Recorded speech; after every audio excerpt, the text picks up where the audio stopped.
एक दिन वो अपने लंबे लंबे पंख फैलाकर जमीन पर उतरता है और कहता है, बहुत भूख लगी है, आज किसको खाऊं? कोई तो होना चाहिए जो मेरी भूख मिटा सके। तभी उस बाज की नजर एक लोमड़ी पर पड़ती है और उसे उठाकर अपनी गुफा में वो ले जाता है और खाने लगता है। छोड़ दो मुझे, छोड़ दो, जाने दो मुझे, मुझे खाकर तुम्हें क्या मिलेगा? ये खाकर मुझे सुकून मिलेगा जो तुम्हें आज तक कभी मिला नहीं होगा। ऐसा कहते ही बाज उसे नोच नोच कर खा जाता है और मार डालता है और साथ ही कहता है, इससे तो मेरे को कुछ भी नहीं होगा, मुझे और भूख लगी है, जिसके लिए मुझे जंगल की ओर बढ़ना होगा। बाज इतना बोलकर जंगल की और अंदर जाता है जहाँ बहुत सारे पशु या पक्षी होते हैं। उसे देखकर हर पक्षी अपने घोंसले में छुप जाता है तो कोई अपने बिल में। तभी उसकी नजर एक भालू पर जाती है। बाज फिर जमीन पर आता है तो देखता है कोई भी जानवर उसके आसपास नहीं होता। तभी वो भालू के पास जाकर उसे खाने लगता ही है कि इतने में दो शहरी लोग हाथ में बंदूक लिए उसे मार डालते हैं, जिसके बाद वो एकदम से जमीन पर गिर पड़ता है और कहता है, आह, किसने मुझे मारा है? कौन जिसने मुझ पर छुपकर गोली चलाई? बाज को देखकर सभी छोटे से छोटे पशु पक्षी अपने बिल से बाहर आ जाते हैं और हैरानी में रह जाते हैं। वहीं वो शहरी लोग हंसी के ठहाके मारते हुए कहते हैं, अरे नकुल, वाह भाई वाह, मुझे तो विश्वास ही नहीं हो रहा, मैंने इतने बड़े विशाल बाज को मार डाला, वो भी सिर्फ एक गोली से। अरे नहीं, एक गोली से नहीं, दो गोली से मरा है वो। आहा, आज तो शिकार करके मजा ही आ गया। ओ, इस शहरी आदमियों ने आकर बाज भैया को मार डाला, अब क्या होगा? हाँ, अब बाहर के दूसरे जानवरों से हमारी कौन रक्षा करेगा? भले ही बाज भैया ऐसे थे पर अच्छे थे। एक तरफ जंगल के सभी पशु पक्षी डरने लग गए, वहीं दूसरी तरफ वो शहरी आदमी आसमान में बंदूक चलाते हैं, जिसकी तेज आवाज सुनकर सभी पशु पक्षी डरकर दूसरी दिशा में भागने लगते हैं। बाज तड़प तड़प कर मर जाता है। रात के समय उस बाज की आत्मा उसके शरीर में से निकलती है, जिसके बाद वो बेहद खतरनाक और डरावना दिख रहा था और गुस्से में वो कहता है, जिन लोगों ने मुझे बेमौत मारा है उनको मैं जिंदा नहीं छोड़ूंगा, उन्हें भी मेरी तरह मरना होगा। आ रहा है ये भूतिया विशाल बाज, आ रहा है जिससे कोई भी नहीं बच पाएगा। ऐसा कहते ही वो बाज शहर की ओर बढ़ जाता है और उन लोगों को ढूंढने लगता है, क्योंकि मरते वक्त बाज की आंखों में उन शहरी लोगों की छवि रह गई थी। उन लोगों को ढूंढते हुए बाज को एक महीना बीत जाता है, लेकिन वो लोग कहीं नहीं मिलते। तभी उड़ते हुए वो नदी किनारे जाता है और कहता है, अब मैं और सब्र नहीं रख सकता, उन दोनों को मार डालूंगा, बस एक बार मिल जाए, किसी को नहीं बख्शूंगा। बाज इतना कहता ही है कि उसे उन दोनों कातिल में से एक शहरी लड़का दिख जाता है और वो कहता है, ये तो वही दोनों हैं जिन्होंने मुझे मारा था, अब मैं इन्हें नहीं छोड़ूंगा, जल्दी से इनका पीछा करना होगा। वो विशाल बाज तेज रफ्तार से शहरी लड़के नकुल की ओर बढ़ता है। उसके करीब पहुंचते ही वो उसे अपने पंजों से हवा में उड़ा लेता है और एक सुनसान जगह लाकर उसे ऊंचाइयों से फेंक देता है और उसके पास जाकर कहता है, आज तो जिंदा नहीं बचेगा, बहुत दिनों से तेरी तलाश में था, लेकिन अब तुझे ऐसी मौत दूंगा कि तूने कभी सपने में भी नहीं सोची होगी। नकुल उस भूतिया विशाल बाज को बोलता हुआ देखकर कहता है, तुम कैसे बोल सकते हो? तुम तो एक बाज हो ना, और पक्षी तो बोल ही नहीं सकते। ठीक कहा तुमने, लेकिन मैं अलग प्रजाति का पक्षी हूँ। मैं भूतिया विशाल बाज हूँ जिसे तूने बेरहमी के साथ बंदूक की गोली से मार डाला, और साथ में तेरा वो दोस्त भी। प्लीज प्लीज प्लीज मुझे छोड़ दो, मुझसे गलती हो गई, प्लीज मुझे जाने दो, अब मैं ऐसा कभी नहीं करूँगा। तेरे ऐसे कहने से क्या होगा, मेरी तो जान चली गई ना, और अब मैं पहले से भी ज्यादा खूंखार और ताकतवर हो गया हूँ, जिसके बाद तेरा बचना नामुमकिन है। बाज इतना कहते ही उसे अपने पंजों से बहुत निशान मारता है, फिर उसे अपने बड़े बड़े पंखों से इधर उधर फेंक देता है। ज्यादा जख्मी होने के बाद वो कहता है, बता, तेरा वो दोस्त कहाँ है? जल्दी बता मुझे। अगर तूने मुझे बता दिया तो उसके बाद मैं तुझे छोड़ दूंगा। ठीक है, वो बताता हूँ। वो मेरा दोस्त भीमनगर में रहता है। उसकी ये बात सुनकर बाज गुस्से से एक चोंच मारते हुए उससे कहता है, ये पता मत बता मुझे, वो बता कि वो जगह यहाँ से कितनी दूर है और उसके आसपास क्या बना है। बताता हूँ, सब बताता हूँ। वो एक बबूल के पेड़ के पास सफेद घर है और उसे मदन नाम से बुलाते हैं। बस मेरी जानकारी के लिए इतना काफी है, अब तुझे जाना होगा। ऐसा कहकर बाज उसे अपनी नुकीली चोट से मार डालता है, जिसके बाद बाज अपने दूसरे हत्यारे को ढूंढने निकलता है। इस तरह वो मदन के पास भी पहुंचकर उसके घर से बाहर आने का इंतजार करता है। कुछ समय बाद मदन घर से बाहर गुनगुनाते हुए निकलता है, नायक नहीं खलनायक हूँ मैं, जुल्मी बड़ा दुखदायक हूँ मैं, नायक नहीं खलनायक हूँ मैं। थोड़ी दूर जाकर बाज उसे भी अपनी चोंच में दबोचकर उसी जगह ले जाता है जहां उसकी मौत हुई थी। भूतिया विशाल बाज को आता देख जंगल की सारी पशु पक्षी खुश हो जाते हैं। तभी भूतिया बाज उसे फेंक कर कहता है, आखिर तू भी मेरे हत्थे चढ़ी गया, अब तेरा बचना नामुमकिन है। तेरी मौत तेरे दोस्त से भी ज्यादा भयानक होगी। खुद अपनी मौत का तमाशा देख। कौन हो तुम और मुझे क्यों मारना चाहते हो? आखिर मैंने तुम्हारा क्या बिगाड़ा है? मैं तो तुम्हें जानता तक नहीं हूँ। अपने काले कारनामे आखिर किस इंसान को याद रहते हैं? तुम इंसानों से इसीलिए तो नफरत होती है। याद कर वो दिन जब तूने जंगल में आकर अपने दोस्त के साथ गोलियों से मुझे मार डाला था। तुम वही विशाल बाज हो जिसे मैंने मारा था? मुझे माफ कर दो, मैंने बहुत बड़ी गलती की। मुझे छोड़ दो, मैं मरना नहीं चाहता। तेरा मरने का समय आ गया है, तुझे मरना ही होगा। बाज अपनी आवाज में जंगल के सभी पशु पक्षियों को बुलाता है और उन्हें उस आदमी को मारने के लिए निमंत्रण देता है। चलो चलो मारो इसे, इसने हमारे विशाल बाज को मारा है। आओ सब मिलकर मार डालो, इतना कि कभी किसी बेजुबान जान पर पीठ पीछे ये लोग वार न करें। इस तरह भूतिया बाज उसे अपनी चोंच और पंजों से जख्मी बना देता है। साथ ही जंगल के सभी पशु पक्षी उसे मारकर खाने लगते हैं। कोई पंजे मारता तो कभी हाथी उसके ऊपर चढ़ के शरीर से सारा खून निकाल देता। इस तरह भूतिया बाज अपना बदला ले लेता है, लेकिन ज्यादा ताकतवर और खूंखार होने के बाद वो उसी शहर में अपना आतंक मचाकर लोगों को मारने लगता है। ऐसा करते हुए वो कईयों की जान ले लेता है। तभी एक बहुत बड़ा पंडित शहर को विशाल भूतिया बाज से बचाने के लिए एक यज्ञ कर उसे मैदान में बुलाता है और धोखे से दो पंडित उस बाज को बड़ी बड़ी रस्सियों के सहारे से बांधकर खींचते हैं, जिससे वो उड़ ना पाए। तुम जानते हो ना मैं कितना शक्तिशाली विशाल भूतिया बाज हूँ। होगा तू शक्तिशाली भूतिया बाज, लेकिन मेरे लिए तू सिर्फ एक साधारण पक्षी है और तुझे अब अपनी दुनिया में लौटना होगा।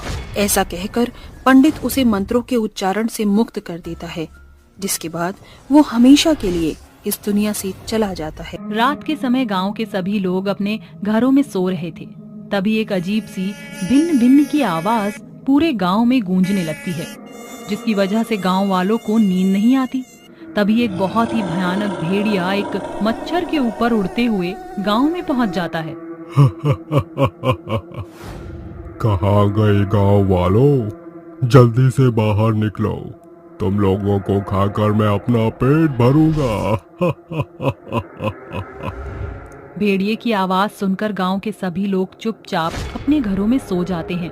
जिसके बाद भेड़िया अपने पालतू मच्छर से कहता है, ए मेरे भूतिया मच्छर, अपना कमाल दिखा और मेरे खाने का इंतजाम कर। भेड़िए के इतना कहते ही भूतिया मच्छर बहुत ही तेज आवाज में भिनभिनाने लगता है, जिसकी आवाज से गांव के लोगों की नींद हराम हो जाती है और उनके कान दर्द करने लगते हैं। लेकिन कुछ समय बाद ही गांव के कुछ लोग भेड़िए के पालतू मच्छर की भिन्न भिन्न की आवाज से आकर्षित हो जाते हैं और अपने घरों से बाहर निकलकर भेड़िए के सामने आकर खड़े हो जाते हैं, जिन्हें देखकर भेड़िया बहुत खुश होता है और दहाड़ने लगता है।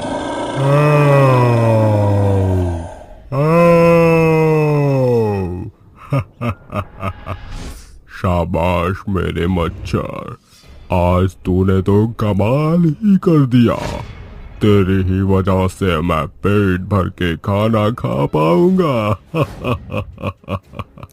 इंसानों को देखते ही भेड़िया उनके ऊपर झपट्टा मार देता है और उनको चीर फाड़ कर खाने लगता है और कुछ बचा हुआ अपने भूतिया पालतू मच्छर के सामने फेंक देता है, जिसके बाद मच्छर भी इंसानों को खा जाता है और कुछ ही देर में भेड़िया अपने पालतू मच्छर के साथ वहां से गायब हो जाता है और जंगल के बीचों बीच एक हवेली में जाकर आराम से सो जाता है।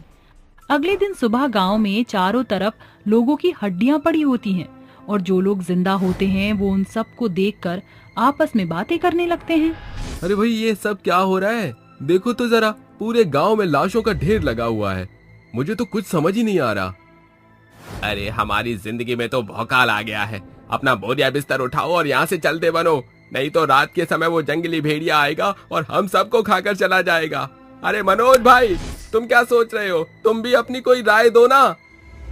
भाई, मैं ये सोच रहा हूँ कि आखिर ये जंगली भेड़िया आया कहाँ से और ये हमारे गांव के लोगों को क्यों मार रहा है? आखिर इससे हमसे क्या दुश्मनी हो सकती है? रात को मैंने उस भेड़िए को उसके पालतू मच्छर के साथ उड़ते हुए जंगल की तरफ जाते हुए देखा था। हो ना हो जंगल से ही उसकी शुरुआत हुई है और जंगल में ही हमें इसका अंत भी मिल सकता है। अगर हम सब मिलकर इसका पता लगाएं तो हम इसकी जड़ तक पहुंच सकते हैं। हाँ, तुम सही बोल रहे हो, हमें इसका पता लगाना चाहिए। चलो भाई लोगों, आज ही जंगल जाकर इसके बारे में पता लगाते हैं। उस दिन चारों के चारों जंगल के अंदर उस भेड़िए और उसके पालतू मच्छर को ढूंढ रहे होते हैं, लेकिन कहीं भी उन्हें वह नहीं मिलते, जिसके बाद वह चारों वापस अपने गांव आ जाते हैं और इस बार गांव के सभी लोग बहुत ही सावधानी बरतते हैं और समय पर ही अपने घरों के अंदर जाकर सो जाते हैं। रात होते ही जंगल के बीचों बीच भेड़िए का महल दिखने लगता है, जिसके बाद उस महल के अंदर से भेड़िया अपने पालतू मच्छर की सवारी करते हुए गांव में पहुंच जाता है और अपना शिकार ढूंढने लगता है। कहाँ मर गए सबके सब? कोई भी नहीं दिख रहा बाहर। अब तो हद ही हो गई। मुझे बहुत जोरों की भूख लगी है। जल्दी से मेरे सामने इंसानों को खड़ा करो। तभी भूतिया मच्छर भिनभिनाने लगता है, जिसकी वजह से गांव के कुछ लोग उसकी आवाज की तरफ आकर्षित होते हुए बाहर आ जाते हैं और उन्हें देखकर भेड़िया बहुत प्रसन्न होता है। कैसे निकल आ रहे हैं, जैसे चूहे अपने बिल से निकल कर आ रहे हो। अब इन्हें मैं एक एक करके खा जाऊंगा, जिसके बाद मेरा पेट भर जाएगा। भेड़िया उन्हें खाने के लिए उनके करीब जाने लगता है, लेकिन तभी अचानक से वहाँ मोहन, अमित, संदीप और विकास अघोरी बाबा को वहाँ लेकर आते हैं, जिसके बाद अघोरी बाबा अपनी भभूति से भेड़िए के चारों तरफ एक गोल घेरा बना देता है, जिसके बाद घेरे के अंदर अपने आप ही आग जलने लगती है, जिसे देखकर भेड़िया जोर जोर से दहाड़ने लगता है। अबे अघोरी, ये तू क्या कर रहा है? तुझे पता है तूने क्या किया है? अब देखना मैं तेरे साथ क्या करूँगा। जानता नहीं है इसका अंजाम बहुत बुरा होने वाला है। तू मेरा कुछ नहीं बिगाड़ सकता तुच्छ प्राणी। मैं तुझे नर्क के अंदर सड़ा दूंगा, जिसके बाद खतरनाक कीड़े तेरे पूरे शरीर को खा जाएंगे और तुझे बहुत ही दर्दनाक मौत मिलेगी। मुझे ललकार कर बहुत बुरा किया है अघोरी, अब देख मेरा कमाल। तभी भेड़िया अपने पालतू मच्छर से कहता है, मेरे पालतू मच्छर, इनमें से कोई भी बचना नहीं चाहिए। सबके सबको मार दो। भेड़िए के ये कहते ही भूतिया मच्छर दोबारा से भिनभिनाने लगता है और उड़ उड़कर गांव के लोगों को अपना डंक मारने लगता है। ये सब देखकर अघोरी बाबा गुस्से में आ जाता है और जिसके बाद वह अपने मंत्र का जाप करने लगता है। ओम नमो नमो नमो शिरोमणि मच्छर भस्महु स्वाहा। ओम नमो नमो शिरोमणि मच्छर भस्महु स्वाहा।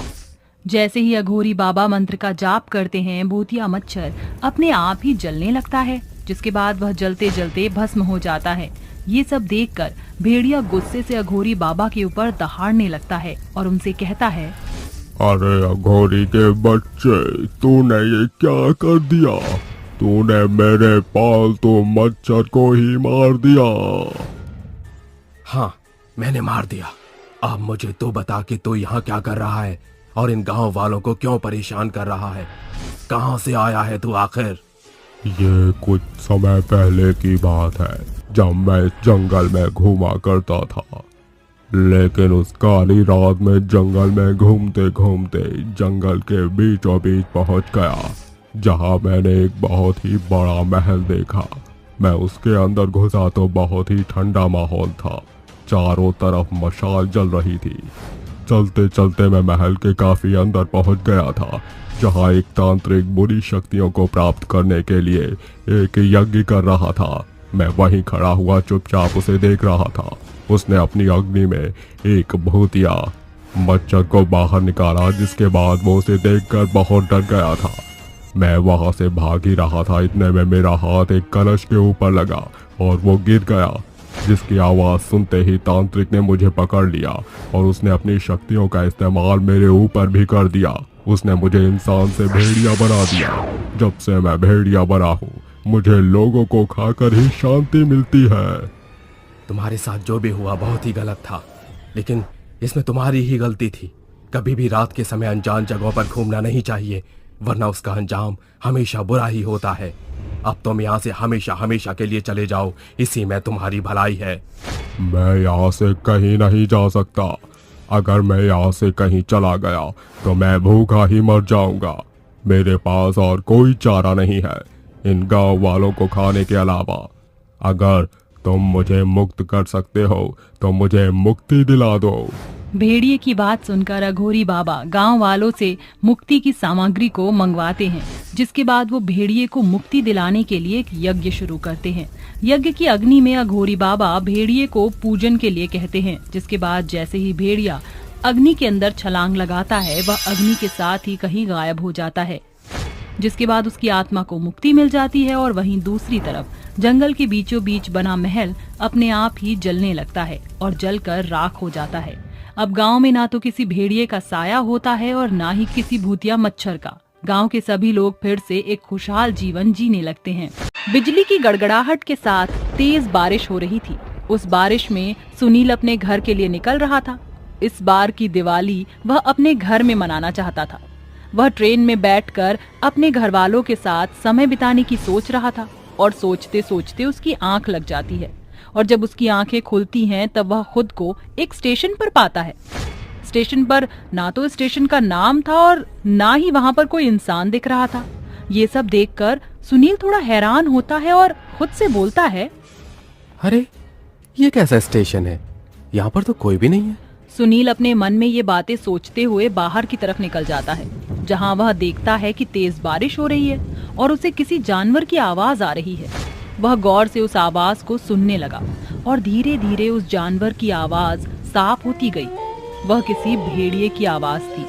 सुनील बहुत ही डर जाता है और हिम्मत करके आगे की तरफ निकलने लगता है कि तभी उसे एक बार फिर किसी की आवाज आती है, लेकिन इस बार उसके कानों तक किसी जानवर या किसी की आवाज नहीं, बल्कि ऐसी आवाज थी जैसे कि कोई किसी का कच्चा मांस चबा चबा कर खा रहा हो। सुनील पसीने से भीग गया था और वो आगे चलता कि तभी उसके सामने एक औरत जो कि उल्टी हो रखी थी, अचानक ही सुनील के सामने आ जाती है। उस औरत के चेहरे पर भयानक नाखून के निशान, आंखें काली और चेहरा पीला पड़ा हुआ था। ये देखकर सुनील के हाथ पैर बिल्कुल ठंडे पड़ गए थे। सुनील ये देखकर भागने ही वाला था कि तभी वह पिशाचिनी अचानक ही सीधे होकर उसके सामने आ जाती है और उससे बोलती है, तू कहाँ भाग रहा है सुनील? तुम कौन हो और मेरे पीछे क्यों पड़ी हो? तुम गांव जा रहे हो ना?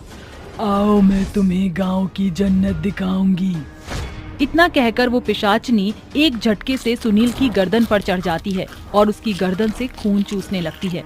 और थोड़ी देर बाद वह रक्त पिशाचनी उसका खून पीने के बाद उसके शरीर को बड़े ही चाव से चबाने लगती है। ऐसे ही अब सुबह होने वाली थी और वह रक्त पिशाचिनी सुबह की पहली किरण पड़ने से पहले ही वहां से गायब हो जाती है।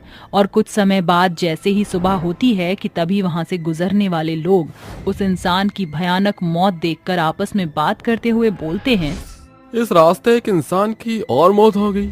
पता नहीं वो रक्त पिशाचिनी और कितने लोगों को मारेगी। हाँ भैया, तुम बिल्कुल सही बोल रहे हो।